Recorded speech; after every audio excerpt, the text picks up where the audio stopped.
Welcome to the Lean Lounge, a podcast brought to you by Lean Revisions. Please welcome your host, Jeff Gray. Hello, everyone. Welcome to the Lean Lounge. My name's Jeff Gray. And here at the Lean Lounge, we talk about everything under the Lean Operations Management umbrella. And today, before we begin with our guest, I want to welcome our new sponsor. Our show sponsor is KPI Fire. And KPI Fire is a business improvement solution software. What they do is help you with your portfolio management of any of your lean, your balanced scorecard, your enterprise-wide continuous improvement operations. And so I want to welcome them as our new sponsor. Many world-class companies trust KPI Fire. They're led by our friend Keith Norris and his team out there in Utah. So really, if you're looking to, manage lean projects that deliver results in ROI, then KPI Fire is your choice. I have used KPI Fire for probably 10 or 15 years, and I highly recommend them. I have helped them also integrate into like Nitto out in Ohio and a bunch of other companies. I'm not going to run down the list, but I trust them. I've used them, and I'm happy to have them on board as a sponsor. And so welcome aboard KPI Fire. And so today in our show, I actually was out in the field with one of our clients, and our client is Pacific Northwest Traffic Control and Supply, led by our friend Keone Padilla. I always mess up his name. I call him Padilla. You'll see on the recording. But he's a good friend of ours, and he's been around for about 3 years now with his new organization. And what he does is traffic control and supply out here in the whole state of Washington. So I was out on site the other day, and let's take a look at Keone as he visits the Lean Lounge. Welcome, everyone. My name's Jeff Gray. Welcome to the Lean Lounge. As you can see, I'm not in the Lean Lounge today. I'm in my friend Keone's office here from Pacific Northwest Traffic Control and Supply. Keone Padilla. Yeah, Padilla, yeah. Padilla. Yep. I keep messing up his name. I've known him for 5 years, and I never get his name. I always just call him Keone. Yes, sir. And Keone is the man. He has, in the last couple of years since we started working together, been building his business from the ground up. And before we talk to him about that, let's just have you tell everybody, Keone, who you are, a little bit about you, 30 seconds. You the man. Take the floor. Let everybody know who you are. My name is Keone Padilla. Right around the end of 2021, beginning of 2022, I found myself newly unemployed from a job I held for 6.5, 7 years. I was a sales and operations manager of another large-scale traffic control company. And I just became myself unemployed. And so I was like up against the wall. I didn't really know what I was going to do. I had a feeling that I wanted to step into a bigger role and own a company, but I didn't really know. I was like, it's either now or never. Right. And so I sold everything I owned and downsized everything.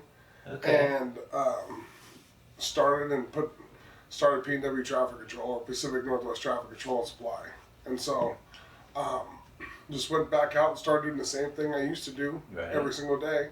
Right. And we grew by word of mouth. Good. And I'm a flagger, and so I'm a flagger and I'm a TCS, which is a traffic control supervisor. Good. And so we grew by me going out and holding a paddle and doing what we're supposed to be doing, and I found somebody to come out and flag with me. Right. And then I found 2 people to flag, so I didn't have to, and I went and found another job. And so we just grew organically like that. Nice. From me starting out flagging to, I think we have around 25 on staff now. Very cool. He's being humble. You said a couple things there. When you started over, you sold everything you had and started from scratch. And a lot of people don't realize that sometimes going into business and not going in debt, but having that fund and say, this is what it's going to take. This is where I'm at. Only way up is, only where I'm going is up. Yeah. And sometimes you have to contract to expand. People don't realize that. They go into debt, they get hard money loans, they do all this kind of stuff, and that just creates more problems. when you don't owe anybody anything, and I love your business model. We only got 20, 30 minutes. His business model is awesome. That's a whole nother thing we can talk to Pat about, but it's very strategic. I love that. We walked around the yard today. There's a couple pictures. We'll flash it out. But his business model is awesome. And so being light on owing, building partnerships is what I understand what you do. Yep. And making sure everything you do is revenue generating and meeting customer expectations. I found that just spending the day here today with Keone and his team, I love that business model. And that's why I like you to, share a couple nuggets of knowledge of, your mindset. How does that work? What makes you think like that? And go out there and make epic shit happen every day. Yeah. Well, one of the things that we do here is, I think we start at the customer instead of start at our needs. So we start at the customer first. Like right here, I'm going through traffic control plans for a customer right now that we have to go do. A traffic control plan tells us, and it's approved by the city, what we have to set up and what's legally approved for us to get set up on the road. Right. So we have personnel that goes out on the road. If you guys don't know what a traffic control company does, we have flaggers and personnel that goes out on the road. We set the cones, the signs, the barrels. If you see driving down the road and you see a road work ahead sign, right. We manufacture that sign here in-house. So we make that sign here.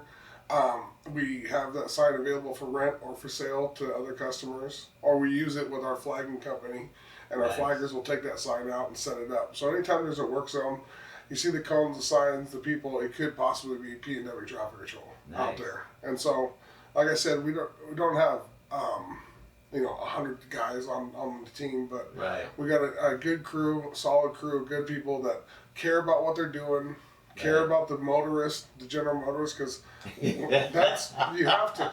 It's a dangerous job, and when you're working in traffic every day, it's we have a big one that we're doing right now in Polesbo on Highway 3. So we're closing lanes on Highway 3, and there's 70 miles an hour out there driving past our personnel on the highway. People don't think about that, And so we are making sure that we're setting things up to spec, by the book, the way that the city has approved the plan. If there's a change to the plan, that we're making sure we're going back and letting everybody know what we're doing with the plan, because the liabilities on everybody is out there. And so we're making sure that from starting at the contractor and their needs, hey, we have this job. We need a plan drawn. We draw the plan, so we make the traffic plan, help them with their city inspection and get through all the city stuff so that we get the plan approved and do the revisions. And then from the plan, we're able to go out and implement the traffic control. So we have flaggers and traffic control technicians go out and set the jobs up. Implement the jobs. If they're long term, they'll go back every day. If they're short term, they'll just be 1 day jobs. We'll go implement it, take it down, and then send them one bill for that whole process. Instead of, typically a lot of companies have to go to 5 or 6 vendors. When you start at the customer wants to get a bill for one, instead of not have 9 vendors. One-stop shop. Well, one-stop shop, and we're able to broaden what we do with every customer because of what we're able to serve as and the different services that we have. And so because of what we offer, we do a whole lot more with customers, from the safety side, selling the safety vest and our mobile safety showroom trailer. To I remember that when you were starting up. That's where our first meeting was. Was in your the mobile safety trailer. That was my office. That was your office, right? I remember. You guys will see it too one day. Is that we'll go do that. That's at my other location in Wenatchee. So we have 2 locations. We have one here and one in Wenatchee. And so, but from dreaming the job up, starting it, the planning stages, working with the city to get the job approved, to get the job up, set up, get whatever you need done, whether it be move a crane in. Or do a wedding, or whatever you need. No parking signs for. We can do. Do a wedding. Do events. Doing events. I didn't think about that about you guys. So coming up, July 13th, we'll have the 3-on-3 Everett 3-on-3 basketball tournament downtown Colby. Right. So there's 9 blocks downtown Everett that we have to close, and so like we're putting a guardrail up, closing downtown street. So we're keeping that closed for the whole week, and that's an event that we do. And then there's a car show the same day next Saturday in Alderwood Mall that we go out and go do. And so there's it's not just the roads. It's not just the roads; it's the events too. Very cool. And so the events help us, and it's fun for the team. You get more touch time with people, right? Questions and we'll need that, and then we can bring the trucks out, and the team can go out there with their P&W gear on, and maybe we can. We actually do a lot of hiring for those events. Oh, you do? Yeah, because we'll go pass out the hiring flyers, and we'll have our team on those events, and so a lot of people don't even know that it's a job. Right. And so a lot of people are like, oh, hey, this would be a cool job, and so we start at $20 an hour. Everybody that works for me starts at $20. I feel like that's a decent living wage that we can get people started with. Right. And so, if you're a brand new flagger, never worked a day in your life, you come in here, you start at $20 an hour. And you probably get more than 40 hours a week, right? Well, that's the cool thing. That's where. That's why I see these young folks happy. That's why you see how many young folks we got around here happy. They're whistling like the Seven Doors walking around here just happy, right? Everybody's happy.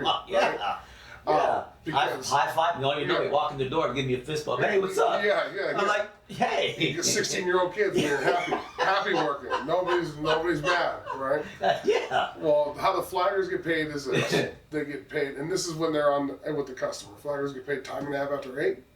Wow. Okay. Time and a half between 6 p.m. and 6 a.m., which is a hazard shift for us. Right. And so that's time and a half. Nighttime work is a hazard, especially if we're working on the roads. Yeah. Drunk drivers are crazy, and so that's a hazard shift. shift. Up here in the Pacific Northwest. Yeah, and so that's a hazard. So we're doing time and a half at night, and then time and a half on Saturdays. Dang. And then double time on Sundays. So if anybody needs a job, 24/7, basically. Well, so we're running, usually doing the big closures on the weekends, the events, this kind of things on the weekends. And then during the day, we're working with a lot of the different utility companies, whether it be putting water or storm lines or any of the other kind of utilities that need to go in. See, people have no idea what goes on behind the scenes. They think it's all the state. Yeah, they do. They do. And the state doesn't. The state issues the ordinance, like the plans. This is what you need to do. This is what you need to do. We'll make it happen. Yeah, and the state has their crews to work on their stuff. Yeah. So like when you see a state truck and a state closure and a state stuff, the state's doing, those are their maintenance crews working on the highway. Maybe there's or something. Maybe there's a pothole that they're filling. Oh. Right. So those are the state crews working on that stuff. But like the projects are typically subbed out traffic control company. Okay. And so that's why you'll see a lot of different traffic control companies around, because the building of the building or whatever they're building there. Right. That's what the contractor's responsible for. Mm-hmm. But since they need to get in the road, they have to find traffic control. And so that's where we come and play in. We're able to help them to get the signs they need, help them with the plan, help them get on the road, get off the road, one call, one invoice, get it all done. And so that's really nice. Yeah, you meet all their needs, all the customer needs. You have everything you need to meet their requirements. Yep. I've been seeing you hustling the last couple of days I've been here. Yeah. Making things happen. Well, and making all kinds of things happen. Yeah. With your team, being flexible, being focused on customer and the value, and I love the workforce. You engage everybody, and they're all being able to do a lot of things and be utilized and valued for what they bring to the table.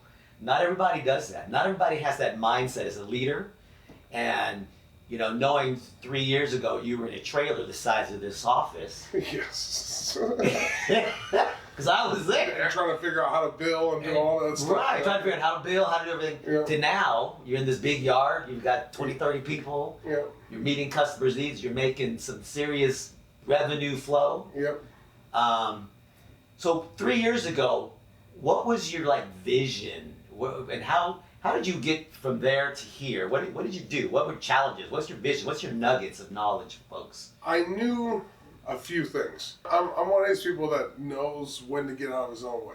Okay. And so I'm a firm believer of do what you are good at, and have somebody come help you and do what they're good at. Yeah. And so like you see me in that trailer. Oh yeah, I saw you. A 1 finger, 2 finger type. Right? And so like I'm the someone help. Yeah, I was the field guy, right? And so like that's where I was always the sales rep on in the field, and I was always in the field. So I knew enough to get by, but I knew that wasn't a solution. No. And so bringing in Elaine, my office manager, she helped me grow to where it was her thing. She could take it over, and she could take the billing from me, and me having to grow and understand that I had to give up certain things. Yes. And things are just going to be the way they are, and just let things be, because as people learn, they're going to learn. Yeah. But what I know for sure is me going back to doing that is not going to work. It's not going to work that way. And so that's where I think we've grown the most by me adding the people around me. Right? The right people. Right attitude. And so like Michelle, our dispatcher, she was a flagger for us first. Yeah. And so she went out there and held the paddle and flagged for a couple weeks and got things going, and then we were right at that point where we were growing, but I couldn't like put on Indeed or anything like hiring dispatcher, because everybody wants big money to call themselves a dispatcher, and what they really do is call people and set appointments all day. So I just needed somebody. Keep things moving. I just needed somebody that had managerial skills, that was pleasant on the phone and could talk with people, and was going to be able to put things together. Someone that had enough to put things together. So Michelle was a good fit for that role. We brought her in and made her our dispatcher, and so now she's head of all the flaggers, and she was one. That's good. She knows what goes on, knows what's needed. She also helps me too be more grounded, because I'm like work down, and she's like, these people gotta go home. Let these people go home, because she knows what they've been through. She's been on that job site standing there 10 hours in the heat like it is today. Right. And then she helps me be regulated. Like, and the other thing too is me having a level head enough to know that I own this thing, but we run this thing. Right. It's a team. Right. And so it's a team. Yeah. That's leadership, man. If you don't value your team, treat them with respect, and help them expand. Like I've seen, like your media person, the young man that does Tyler that does all the drone, the videos, and you guys will see something. It's gonna be part of the opening. I love that. It goes to safety, the training, the quality of the work that you do. People don't realize, because I asked you when I saw that, I was like, what are you trying to show here? And when you showed me the book from the state on the rules and regulations and how things need to be, you were showing that that's what you do. You follow those rules, and it's safe for your people, safe for the drivers in any kind of environment, weather, whatever. And that's what it's all about. And not too many people show off the work zone. No, they don't. So there's not a lot of people screaming like, hey, come look at my flagging station. Yeah, but you got drones, and you're showing the music, and it's... Yeah, and we're trying to make it dynamic. Cool and bring it to life. The one thing about traffic control is this. It don't matter if you're in Washington, or you're in Australia, or you're in Europe. Yeah. They might not all do it the same way. We don't all do it the same way. But there's some form of people working in the road in every country in the world. And some people do it differently, and some people have different procedures and practices. But, that reminds me, when I was in Europe, I was on the Autostrada, Autobahn. In Italy, it's Autostrada. They had these big stands that were like 6, 7, 8 feet in the road that helped you move over, because people going 140 miles an hour. And the thing just it was an automatic little stand. And an arrow. And it waved, or arrow, whatever it was, because people going too fast, people getting ran over. So they put in those little automated things. And they drop them off the back of the trucks. The truck pulls up, picks it up, and then they move it to where they need you don't stop on the Autostrada. No. And if you break down, you better you better break down the side. Or right in front of one of those things. That's the only safe place there is. And so a lot of that stuff is like a crash cushion that like we have. We do that here with our trucks. So the trucks will have, you'll see a lot of the traffic control trucks, and like even the state will have the ones with the big thing on the back. Those are called an attenuator.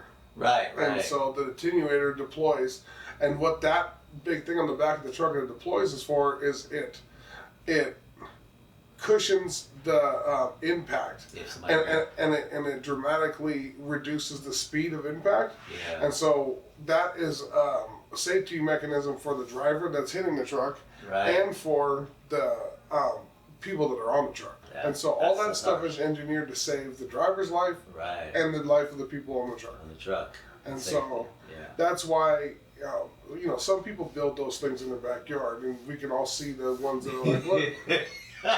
You drive by some of these places, because you just told me about you were driving on I-90 last week. Yeah, last week. And you was telling me that you were seeing some of these things. You're like, what is it?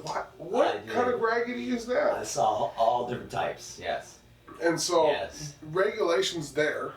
Yeah. There's a standard set, but how they approach the rules to the standard sometimes isn't necessarily enforced all the way. Yeah. And so like, we just say, you know what, highest standard, highest bar. I could be working on the truck that's out there. Yeah. And I need to go home. And then I looked around and I thought about it. The lives of everybody that works for me got to go home. Yep, it is. So we got to try to use the best equipment possible. Use, you know, the highest visibility stuff. Have good stuff out there for our people to make sure that, because it's a dangerous job. I was paying attention. I drove across the state into another state also. And like I told you earlier, I must have seen 20 areas where there was something going on with the traffic. You were showing me your drone video the other day, and I was asking you about the flow and and I was noticing how I was changing lanes. I was noticing the cone space. I was noticing the trucks. Some of them were raggedy. You're right. Yeah. Yeah, they should have been, jumped a few years ago. But it made me think about you. Every time I saw one of them, I was thinking, dang, Keone, man, I never had paid that much attention, because it's always an annoyance to slowing me down, especially when you're driving for 4 or 5 hours across the state. Yeah. Pedal to the metal, you want to get there. Yeah. And you see a construction zone, or they're doing something with the road, and you're not thinking about all the things that go into it. Yeah. And the planning, the strategic planning. And one of the things I like about your organization too is you make sure everybody you have is working every day, minimum or maximum they want to. Yeah. And I that's great. We all got to eat. We all got to eat, and we all have a balance of life. Yep. And different cycles, different times. We can work more and less, and whatever. Family, kids. Well, one of my things. favorite things. My favorite painting is on the planet. It's the painting of George Washington on the boat. Oh, where he's on the front. Standing on the front. He's on the front, right? Yeah. Because he ain't like, go get them. Yeah. He on the boat. Yeah. Let's go get them. He's on the way. He's on the way too. Y'all, come on, y'all. Yeah. We're going that way, right? And so like, that's the way I want to be here with these guys, right? Yeah. It's like, I don't want to be in some ivory castle. No. I still wear work boots to work every day, right? And so like, I came in here and seen you. There's a vest and a hard hat on me when I came here and seen you. So I'm still very much on the job sites, in traffic, and making sure that we're setting up quality stuff and using the latest technology, like with the different traffic control signals and the different traffic lights and the jobs we're running that way. Using the latest technology to help mitigate traffic risk and liability for our customers. With the 24-hour video monitoring, we can go into this app and see it on my phone. I can see who, what, when, where, why. Wow. What happened. We could pull it all up. I can see the battery, the video footage, and everything from the job. Day or night. Day or night. And so, like... See the cougars crossing the road at 3 in the morning. The deer coming. The deer. Oh, yeah. The deer was... Yeah. If there's enough deer, you'll see them, kind of herd, the eyeballs, and all that stuff walking across the road. Very cool. And so there's we really want to help the customer sleep easy. Yeah. If you call us, we're on the job. Yeah. Day or night, we're going to be there. We're going to get it done. We're going to show up. We really want to run business, like I was telling you earlier, like our grandparents ran business. Show up, do what you say you're going to do. Shake the hand. Yeah. Look them in the eye. Yeah. Show them. Yeah. Show up. Do what you say you're going to do. Show up when you say you're going to show up. Right. Yes. Where you say you're going to be, doing what you got to do.